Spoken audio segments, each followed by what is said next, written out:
right? So I know that some of you will believe that, see, there is a 8259. It is there in the textbook. There was a Subratkar who came and taught me the 8259. What did I learn apart from the 8259?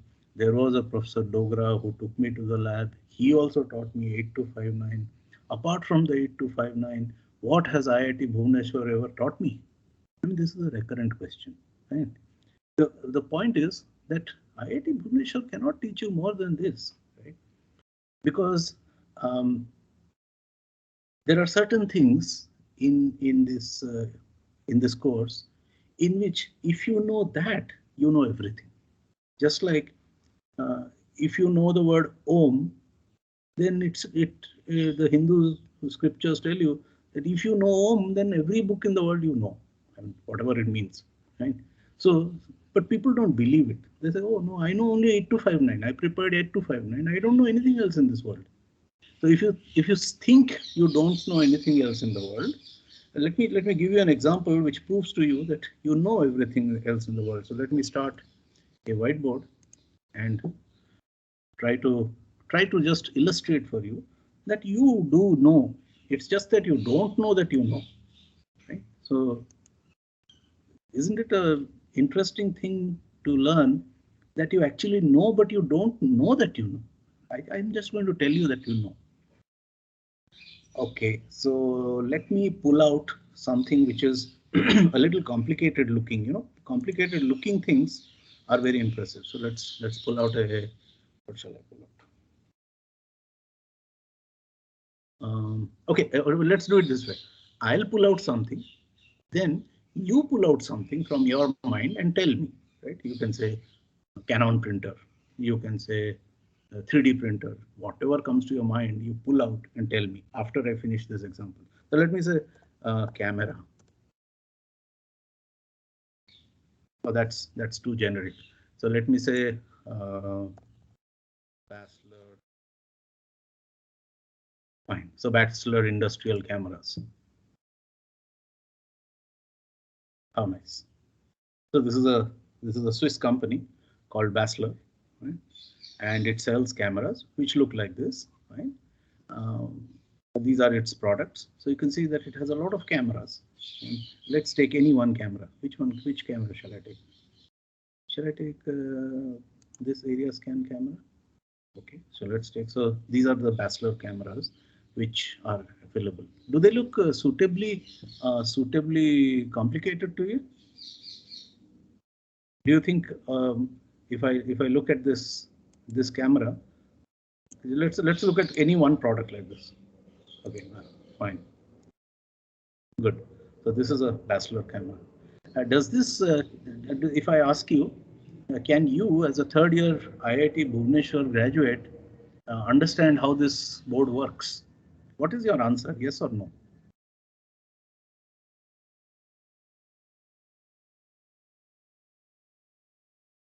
Given sufficient time, we can. Given sufficient time, even a monkey can write all the books of Shakespeare. You have only 90 years on this planet, and I have only 2 more classes with you. There is never this condition. Like 3 days, we can explore and then. But today, now, in the next 1 minute, do you understand? Can you understand this board? For instance, suppose I click on this board. I don't seem to be able to click on this board. It doesn't seem to have much more than this, right? But I can't click on this board. But do you see that in this camera, at least in this diagram, there is a cable which is coming from the, I'll call it a cable. I don't still know whether it's a USB cable or a HDMI cable or a proprietary cable. I don't know this, or whether it's an Ethernet cable. I don't know this. But I do see some optics. There is a lens, and this lens focuses light onto a sensor which is on the board. You can see that sensor in the middle of this board. You can see it more clearly in this board. And on the back of this board, there are 2 chips, right? And these 2 chips are obviously the controller, right? So if I look at this diagram, I see a camera. There's a board, and of course there is some optics. Let me draw the optics like this. Right? Let's not care about the optics because the role of the optics is to to take light and focus it on a sensor, right? And that sensor is there on the board. We have seen that sensor on the board. So that's also a little incidental because somewhere in the middle of the board there is a little sensor on which if light falls, it will produce some electrons. And that part at least you know. Right? Anybody who has met Einstein's work function or read Weber-Manning-White or Resnick-Halliday knows that when photons fall on certain p-n junctions, those p-n junctions produce electrons. And when electrons flow, they constitute current. And if you make the current flow through a resistance, you get a transimpedance amplifier. So basically, after this point, all I need is a transimpedance amplifier, and it takes in a current from here, and it produces a voltage. Right? So the gain function of this is V by I. So it's transimpedance. So it's a transimpedance amplifier which I need out here. So, but all that is clutter. You know, I don't need this part. This part is not important to my understanding. All I need to know is photon came in. So photon came in, electron went out. That's all I need to know. Right? And there is of course a efficiency percentage. If 100 photons came in, then 40 electrons went out. So it's never 100 photons came in, 100 electrons went out. So this much I need to know. After I know that, I can just wipe this out. Right? So you see, what did I do? I started understanding the board by saying, okay, whatever this board is, it is this. Ultimately, it is this. Some optics married to some electronics. Fine. Now, what about the electronics? Shall we draw the electronics? So there is some ICs, and there are two of these ICs. There are two of these ICs. So you can see those two ICs out here. Right? I still don't know what those two ICs are. There is one IC here and there is one IC here. I don't know what those ICs are. As a matter of fact, I don't even care because I'm going to say that, okay, well, those two ICs are controllers. What do they control? They control that image which is formed. So there is a special IC. Right? There is a special sensor on which the photons fall and which produces electrons. And these controllers actually control this sensor. How they control, what they control. There are some details to that. When I read the data sheet, I will understand that. But I know that the image can be retrieved. Now comes the fun part. If the image is retrieved from that controller, it must be stored somewhere. Oh no, I should not draw it like this.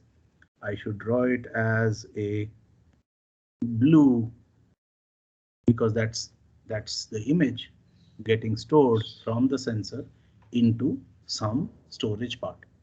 So there is a blue. Then there must be a status register or registers which say now the image is ready, come take it. Right? Then there'll be a control register which says I'm going to transfer these images, these pixels for this image over the next 20 microseconds. So till 20 microseconds, keep giving me byte after byte the images from this sensor. Now, if you look at this part, I'm sure there is something familiar about this part, right? I think if you take away, I'm not able to select this very well, but if you take away this part,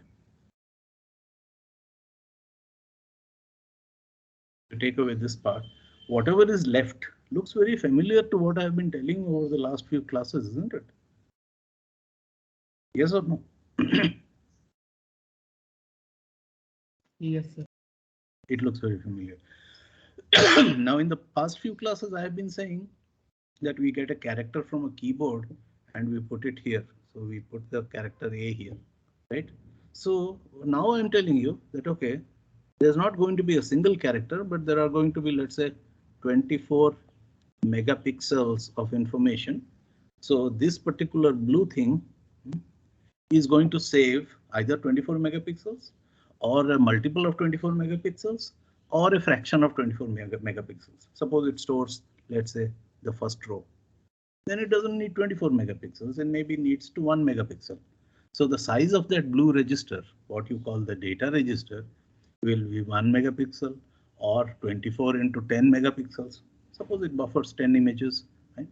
So, but all it means is when Subratkar said one data register, now Sony or Canon or Basler or whoever is making this camera is giving you 1 mega registers there. But the principle is not different. The principle is the same, right? Now, Professor Dogra or Subratkar used to say that, okay, it goes over a connection network like this. They used to draw this in class and say USB here. Right? Now, in this particular camera, there is a cable. Right? That cable terminates out here in something, maybe HDMI, right? Maybe USB. So instead of just being a USB, it could be HDMI, Ethernet, USB, etc., etc. So now when you look at this, this cable which you see on this left side is nothing but this USB connection cable which Hamesher was talking about, or Subratkar was talking about, or Professor Dogra was talking about. So now this Basler camera has started looking familiar, right? How different can it be? Do you understand what I'm saying? Some of you will never believe it. Some of you will think, how can it be so simple? Nothing in life is so simple. Right? Because you have been consistently used to getting tricked. You know, every question you were asked in every exam was a trick. You were supposed to fall and we were supposed to laugh. But in engineering, nobody falls, nobody laughs. We work as a team. We understand, we move on, we design. If I don't know, you will know. If he doesn't know, somebody else will know. So we go forward. Nobody trips and falls. That only stops in admission exams like JEE. Fine. So now when you look at a data sheet, there'll be something you say, okay, Subratkar told me this thing, but where is this data register? What sort of control register does this camera have? Then you read the data sheet, right? Or even better, they will give you a library, a software library. Fine. And in those libraries, there will be functions which will allow you to read this. So you will find data functions, you will find status register functions, you will find control register read and write functions. So if you just link this library to your C code or C++ code or C# code or .asp code or your React code or your Golang code or your Dart code or your whatever code you write, you will find that it looks just like a subroutine call. Call that routine and suddenly magically the data register of the camera gets read. So let's come back to my question. Did you know this all along? And was it just that you did not know that you knew it all along? That's my question. So can I come back to that question? What do you think, Tom? Did you know how to work with that camera all along by reading 8259? Or do I have to actually take a CSL 9001 in which I teach Basler cameras?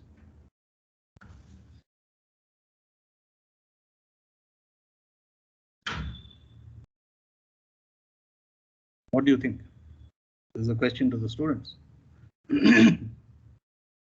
Does IIT Bhubaneswar have to take a course on how to interface to a Basler camera, and only then it is one of the topmost institutes in the world? Or can it get away by teaching you that there is a generic IO device which is accessed from the processor and there is a basic 8259 which controls interrupts, and get away with that? What do you think? Does it have to teach you about elective on Basler cameras, or can it be assumed that you know? We can easily search like what are the interfaces available on that and interfacing. Great. So So now start getting the confidence that you know it. You know what it is. You don't know the details, but then nobody knows the details. Before they actually meet a device, nobody knows the details except the manufacturer. But you know what is to be expected. That is all that is important. Fine. So I find there will be a lot of students who will go out of IIT.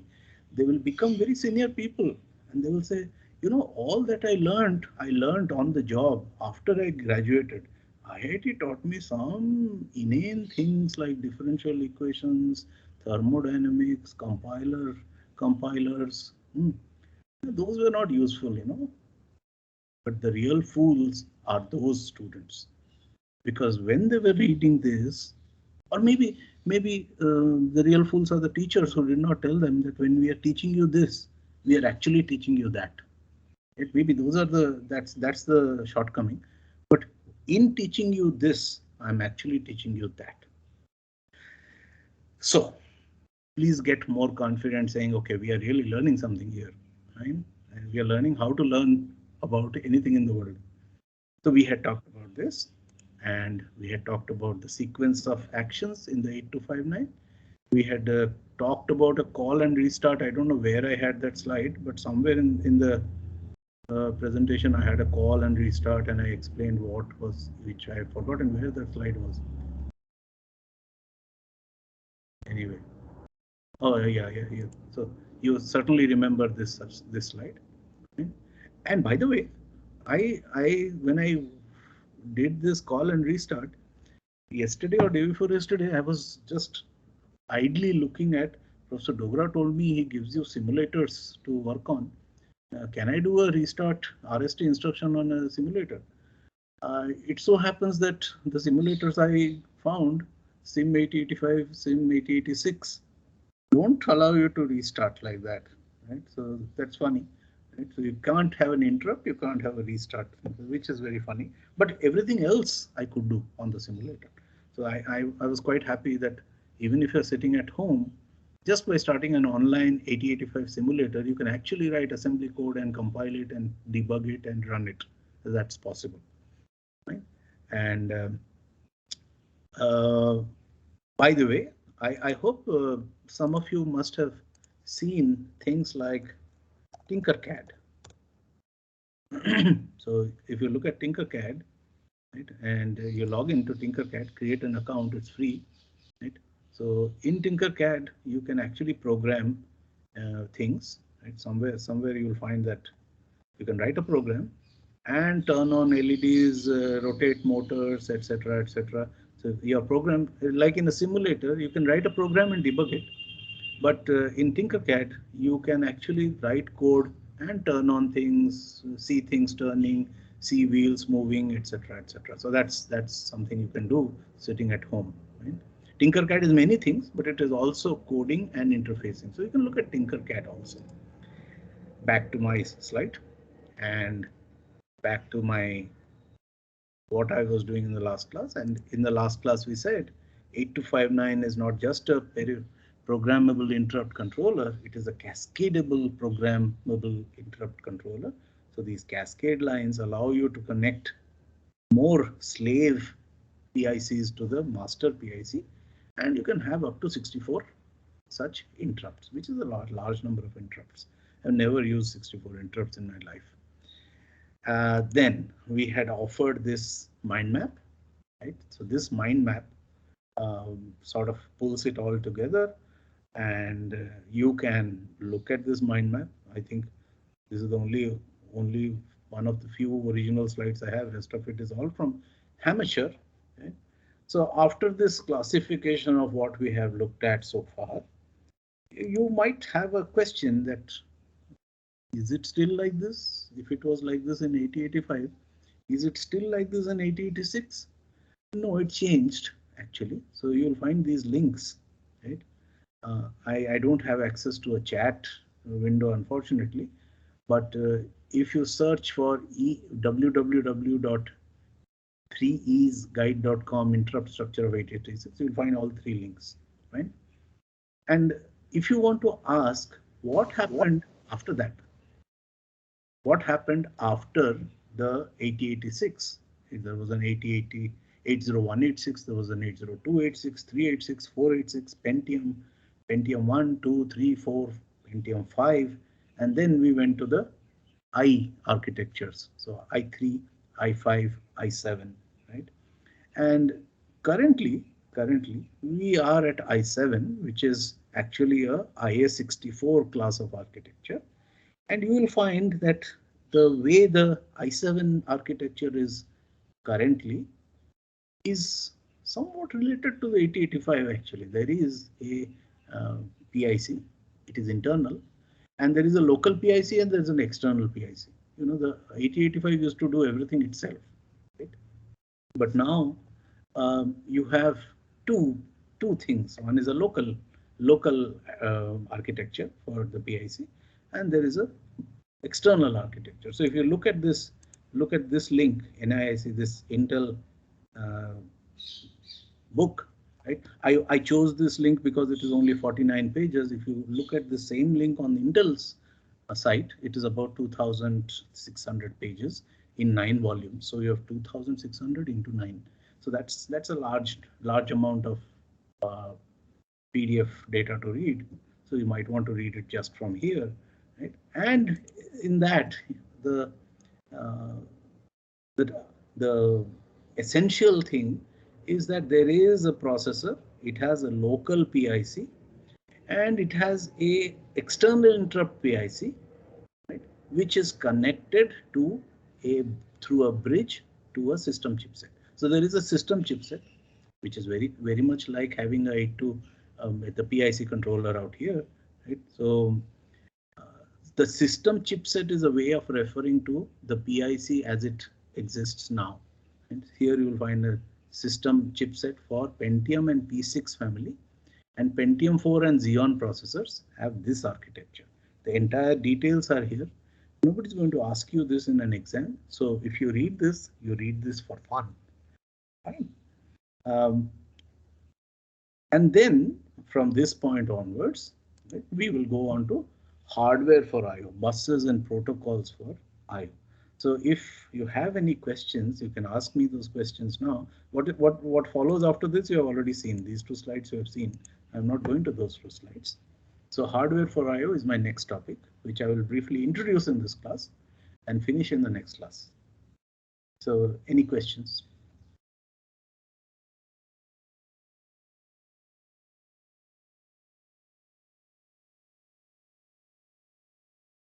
No questions. Okay.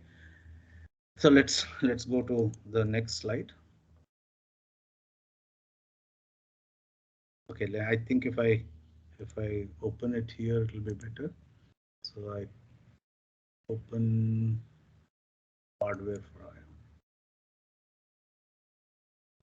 Right. So this is chapter 7 of Hamisher. So chapter 7 of Hamisher is buses and protocols and hardware for I/O. And once again, we teach and we learn generics. Right? Just like, you know what are generics? Generics are the most common part of every architecture you see around you. Right? So once you know the generic architecture, every specific example of that architecture will be understandable and easily assimilable to you. Fine. So let's look at the generics of I/O. So there is a device, right? And now we are familiar with the fact that this device needs an address. It has some control. There is some data, some status, and some control registers. So these control circuits actually set the control registers and the status registers. The data is what comes out of the device or what goes into the device. So what goes into the device must come from somewhere. So that comes from the data bus. We call it a bus. Right? Now, when I draw this thick blue line, right, I don't really have to draw this arrow. This arrow is my stylized way of drawing it, but I don't need to actually draw it. The IEEE way of drawing it is to say that there is no arrow. So I should not draw an arrow. So So if you look at it, I've killed the arrows on both sides. So what are these little orange things there? Are they not arrows? No, they are not arrows. They are IO connectors which say that from this point something else can be connected to this bus. So one way of saying that something else can be connected to this bus is to draw an IO connector here. So if you look at this a little carefully, right, I think I have to magnify it a little bit to show you what I mean by carefully. Okay. Okay. So, oh no, this is tough. Fine. Look at this end of it. This orange thing is the arrow. This yellowish orange thing is the IO connector. So I should not have this arrow. This arrow is not supposed to be there. So I should actually have this. Should be like this. So this green also. I kept it here so that I would wipe it out and tell you that it's not necessary to draw this arrow. Right? Fine. But the IO connector is usually kept in IEEE circuit diagrams. Now, if you look at this, let me fit this into the side fit. Now, if you fit it like this, every input device will have an interface to the buses, right? And the buses will have a name. For instance, address bus, right, will be, well, it will be a square bracket and a square bracket close. And if there are n+1 lines in this, you will have A0 to AN. But we don't write it like this. We don't write it like A1, A2 up to AN. We don't do this because if you have to write 32 such things, it becomes very difficult. So we write 3 dots, right? 3 dots and 3 dots. So, and we say that, okay, this is a n+1 bit address. This is a m+1 bit address, M for Madhya Pradesh. This is a k+1 bit control bus or handshake bus. Right? So this is what the nomenclature of buses are. Now, usually when we draw this bus, right? If I can wipe this out. If you have a bus, let me draw a thick bus like this. If you have a bus, you can join 32 bits to this bus by saying this. For instance, this means that A0 joined this bus. This means that, so this is a 1, this is a 1. This means that A1 joined the bus. And at some point, you can actually take out A1 and draw this. This is just as if you had taken A1 like this, connected it through like this and like this. So instead of drawing 32 wires, we draw a bus like this, and we always take the output like that. So I could take A0 out here and say this is 1. I could also take two bits like this and say square bracket A3 dot 4. So A3 and A4 are coming out on this line, right? But I don't draw it as a thick line. I draw it as a thin line and I draw a 2, right? Now this 2 is redundant because I don't need to say that. Once I write A3 dot 4, it means there are 2 lines. So the way to draw buses, right, is like this. So if you will find that if I have a big PCB board, right, let's say this is a PCB, and let's say there is a chip out here which is putting out 32 wires on an address bus. What I do is I connect a bus like that, right? And suppose there is another chip out here which is taking only the second bit from here, right? So what I'll draw this is like I'll draw this connecting. You see the 45-degree bend, and here I'll draw it like this, and I'll say this is A1 and this is A1. right? So that's A1. This means that A1 from here is connected through the bus to this chip. So that's the way we draw this. We do not draw 32 wires here. That is not done in engineering. Right? So you will find this is the way we draw buses. Right? Okay. So now let's go back to the diagram. Now these buses obviously have some linkage, because when you are addressing something in this interface, first you must put the address and then you must say what you are writing to this input device. So address first, data next. So there is a relationship in time. Right? So every bus, and similarly, maybe you have to put the address bus, then raise some control signal on the green bus, and then put the data bus. So you will find that there is a synchronism between the wires in these buses. These three buses are not completely independent, right? So in order to depict or capture this synchronism or this synchronicity, right? We draw timing diagrams. So you will have structures like this. I think I took this diagram from Hamacher, but I'm not sure because I took some slides from Professor Smriti Sarangi's book also. Those are marked by a McGraw Hill on the left side. Right? So I think I took this from Hamacher. So you will find that there is a clock cycle on the bus that is on in this entire architecture. There is a global clock, a clock which is heard throughout the board, right?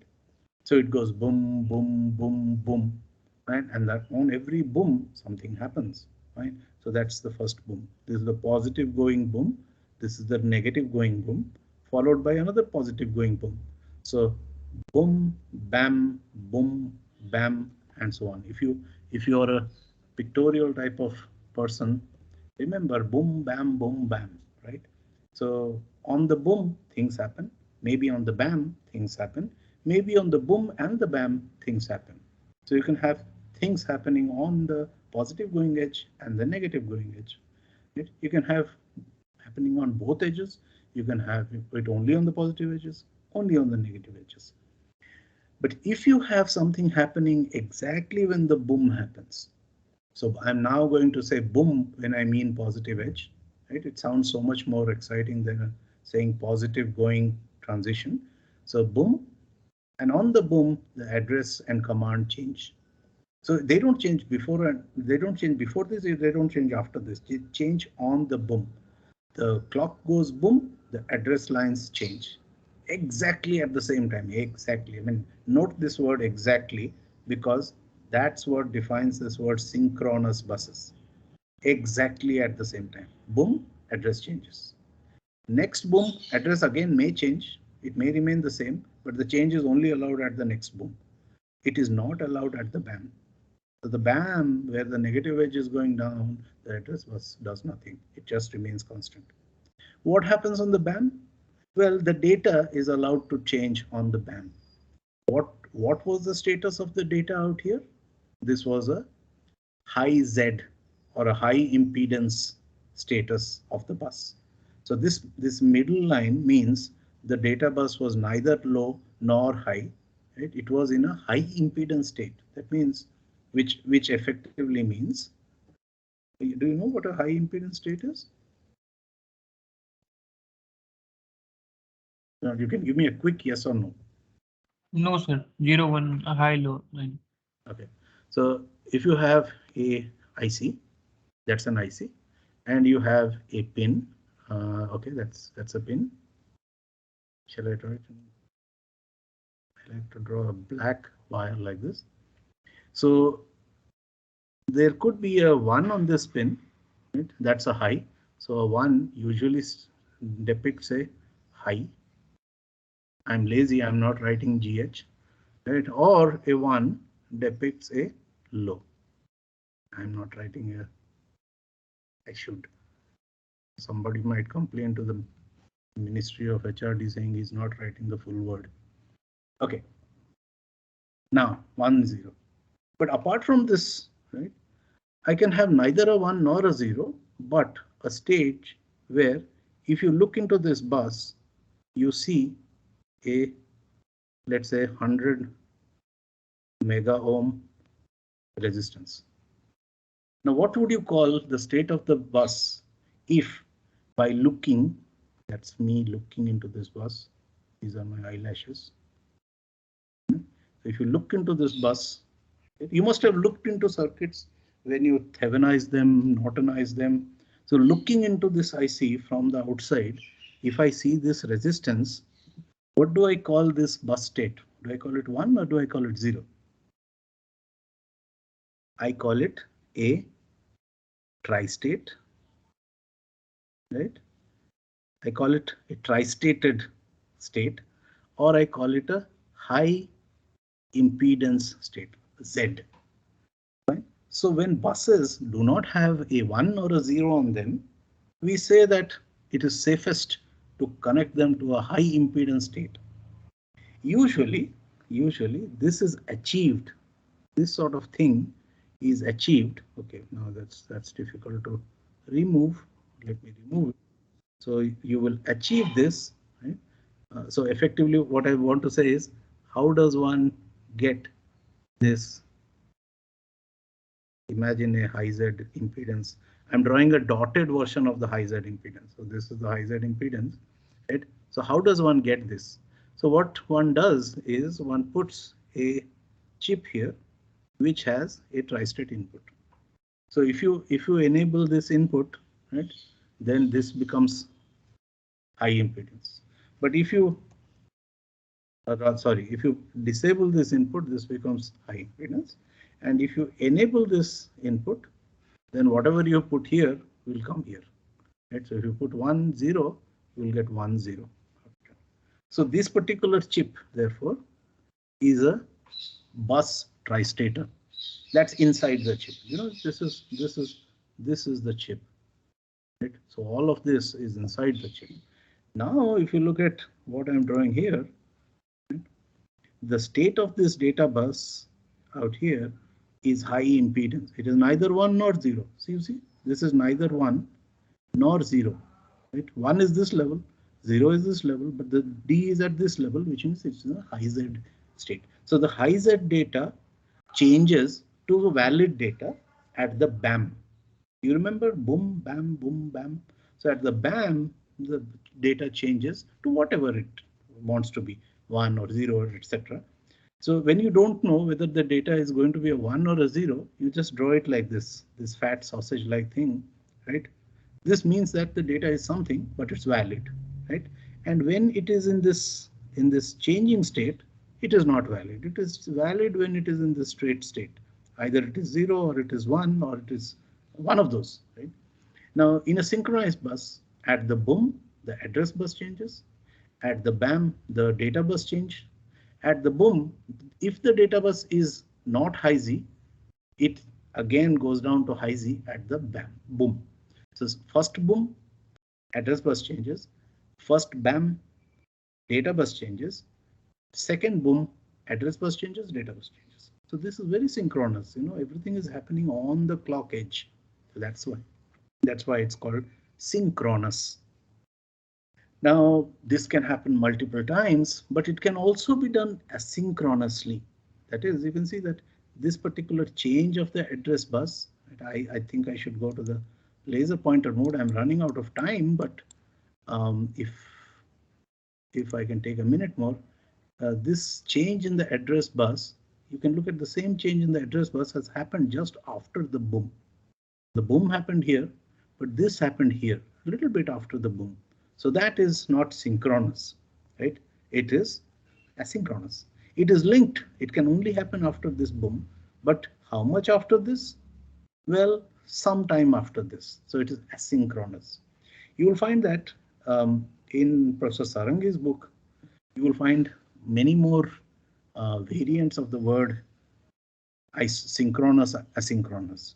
So asynchronous means completely out of chronos. Chronos is the Greek word for time, right? Chronology, chronometer. Chronometer means watch. So chronos, right? So Chronos written like this. Okay, so I think it's written this. Chronos. Right? So Chronos is the Greek word for time. So synchronous means in identical time. Asynchronous means completely out of time. But in between we have plesiochronous, isochronous, metachronous. There are so many chronoses in between, which Professor Sarangi defines in his book. So I suggest if you have it as a textbook, you can read about the different chronos in that book, because it's useful information. What does plesiochronous mean? What does isochronous mean? Etc. etc. But for us, for the moment, we know that anything which goes on the boom is synchronous, on the BAM is synchronous, out of the boom, out of the BAM, after them, but linked to them is asynchronous. So we'll stop here, and in the next class we will look at the synchronizations sublayer. So, any questions?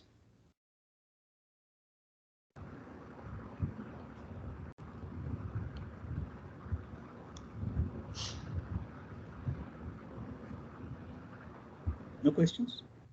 Okay, then let me leave you with a slightly interesting slide, which is going to come again. You see, Professor Sarangi draws his diagrams like this. This is a diagram taken from Professor Sarangi's PowerPoint slide. Right? I redrew this diagram like this. If you look at this diagram, right, I mean, if I just magnify this diagram, you can see that this is a pretty nice diagram, isn't it? If I just add this diagram to a slide like this, just look at this diagram, which I drew.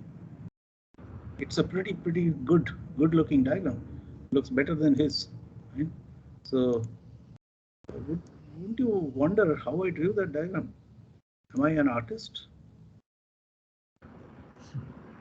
Or is it some special thing which you would have done if you had come to IIT Delhi? No, nothing so.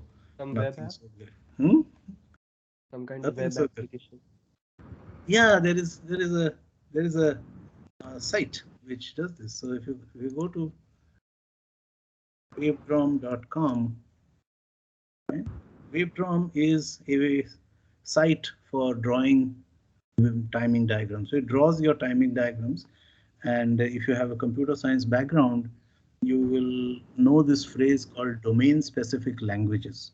Like for instance, VHDL is a domain-specific language for hardware description. Right? So similarly, for timing diagrams, there is a language called Wave.json, JavaScript for waves. Right? And using that, if you just go to this website on your computers, if you look at that, you will see that you can actually write the description of the signal and you will get the signal here. For instance, if you watch carefully, just look at this first line: name, clock, wave, positive going edge, dash, dot, something, dot. I'm going to change this P to an N. Just watch this part of the waveform, this part, and see what happens.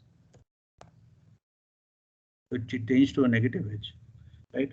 Suppose I do this 1010. See what happens to the clock at the bottom. So if you get used to drawing your timing diagrams like this, right, you can actually draw very professional looking timing diagrams by adopting this text description. I also use a editor called Obsidian. Right? So Obsidian is an editor. You will find it at obsidian.md. And using Obsidian with a plugin called Wavedrom, you can actually draw these waveforms inside your Obsidian document. Right? So this is a very easy way of drawing diagrams. I'll come to this slide ultimately, but just for today, I'll leave you at this point because I have run out of time. So this was the way I drew this wave diagram. And this is the way most people draw it. There is a better way to draw it than this, which uses LaTeX and TIKZ, TIKZ. But you need a little bit of time to devote. Maybe you need half a morning. If you devote half a morning, then forever throughout your life, you will draw diagrams like this and not like this. Okay? So I suggest you do that. You have lots of half mornings in your life. Now I think I can really stop for questions. So if you have any questions, some quick questions. Otherwise, we meet on Friday. Very interesting session, sir. I was not aware about this tool. I used to use LaTeX. Yeah, LaTeX has an excellent thing. I used to use LaTeX actually. I have written it here. The LaTeX way is called TIKZ timing. So yes. you have a class called a style file called TIKZ timing, and it does everything you will want. Everything, any timing diagram you can think of, it does. But it is a little more difficult to learn than this. Right. These JSON-based things are very easy. Students can easily, take it up. So I found that drawing diagrams for your thing when I don't have the time for LaTeX. If I was writing a book like Professor Sarangi, I would probably do it the LaTeX way. But drawing slides, which I do between two things, I found the Wave just something more simple. There is a timing editor also, by the way. You can do it, timing editor, timing analyzer. These are all drawing tools. So you can do it using them. But I found this text-based description as a very simple way of drawing diagrams. Okay, so no questions, then I stop here. Thank you, sir. Thank you. Bye-bye. Thank you, sir. On Friday.